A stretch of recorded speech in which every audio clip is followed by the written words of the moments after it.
Warahmatullahi wabarakatuh. Saya Tiara Sriwayuni dengan NIM 1923-1150 dari jurusan Pendidikan IPA kelas D akan menyampaikan materi tentang besaran dan satuan pada mata kuliah Fisika Umum dengan dosen pengampu Dr. Anda Yurneti MPD. Pengertian besaran dan satuan. Besaran adalah sesuatu yang dapat diukur dan dinyatakan dalam nilai satuan-satuan tertentu. Misalnya, kita mengukur panjang sebuah meja. Panjang disebut karena ia dapat diukur. Sedangkan satuan adalah sesuatu yang digunakan untuk menyatakan ukuran besaran. Misalnya, meter atau dilambang dengan M, kilometer dengan dilambangkan dengan km, dan kilogram dilambangkan dengan kg. Macam-macam besaran. Pertama, besaran pokok, yaitu besaran yang berdiri sendiri dan tidak diruntuhkan dari besaran lain. Ada 7 besaran pokok. Yang pertama, panjang, satuannya M, alat ukurnya mistar. Yang kedua, massa, satuannya kg, alat ukurnya neraca. Yang ketiga, waktu, satuannya S, alat ukurnya arloji. Yang keempat, besaran pokoknya yaitu kuart arus, satuannya ampere, alat ukurnya ampermeter. Yang kelima, suhu, satuannya adalah Kelvin, alat ukurnya termometer. Dan yang keenam, intensitas cahaya, satuannya CD, alat ukurnya luxmeter. Dan yang ketujuh adalah jumlah mol dengan satuan mol. Alat ukurnya yaitu jumlah zat tidak dapat diukur secara langsung, tetapi dengan cara menentukan terlebih dahulu massa zatnya. Yang kedua, yaitu besaran turunan adalah besaran yang diturunkan dari besaran pokok. Misalnya, luas, volume, massa jenis zat. Ada 4 besaran turunan. Yang pertama, luas, satuan dalam SI meter persegi atau dilambangkan dengan meter kuadrat. Dan yang kedua, volume, satuan dalam SI-nya meter kubik atau dilambangkan dengan M pangkat 3. Yang ketiga itu massa jenis, satuan dalam SI-nya kilogram per meter kubik atau dilambangkan dengan kg per meter pangkat 3.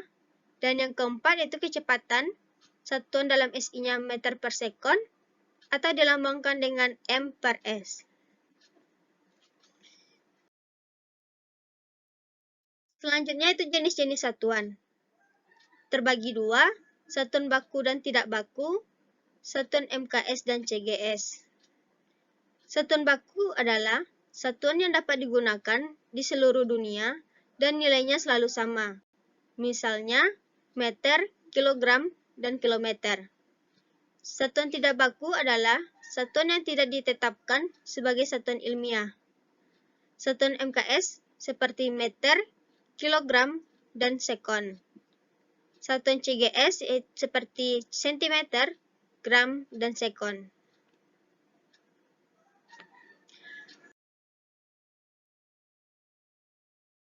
Pengertian pengukuran.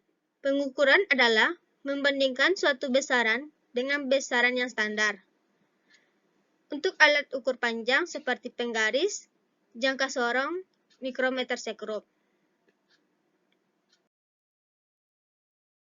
Pada penggaris, skala terkecil dari mistar adalah 1 mm atau 0,1 cm. Dan ketelitiannya setengah skala terkecil 0,5 mm atau 0,5 cm. Untuk jangka sorong memiliki batas ketelitian 0,1 mm, artinya ketepatan pengukuran dengan alat ini sampai 0,1 mm terdekat. Jangka sorong memiliki 2 macam skala. Yang pertama skala utama dalam satuan cm.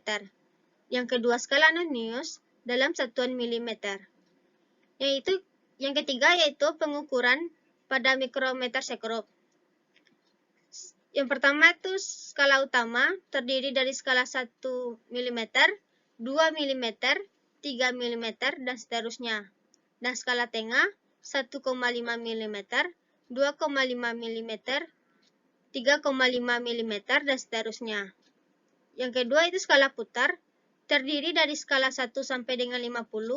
Setiap skala putar mundur 1 putar, maka skala utama bertambah 0,5 mm.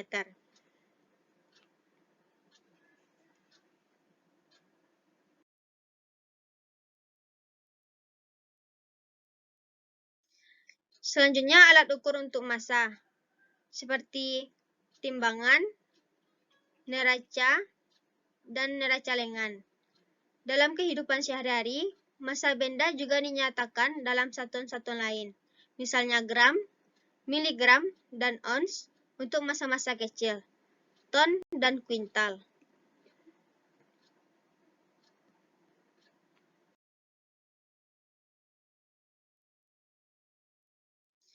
Alat ukur waktu seperti stopwatch dan jam tangan. Untuk alat ukur suhu seperti termometer. Selanjutnya, ketidakpastian dalam pengukuran. Sumber-sumber ketidakpastian dalam pengukuran ada 3 bagian. Yang pertama, ketidakpastian sistematik. Yang kedua, ketidakpastian random atau acak. Yang ketiga, ketidakpastian pengamatan. Pada kali ini,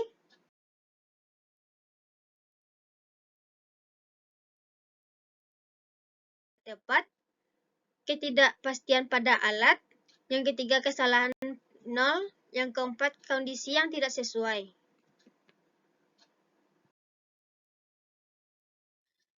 Selanjutnya, ketidakpastian random atau acak, seperti fluktuasi pada besaran listrik. Yang kedua, getar landasan. Yang ketiga, seperti radiasi latar belakang. Yang keempat, seperti gerak acak molekul udara. Selanjutnya, ketidakpastian pengamatan, seperti metode pembacaan skala tidak tegak lurus atau paralaks. Yang kedua, seperti salah dalam membaca skala. Yang ketiga, pengaturan atau pengesatan alat ukur yang kurang tepat.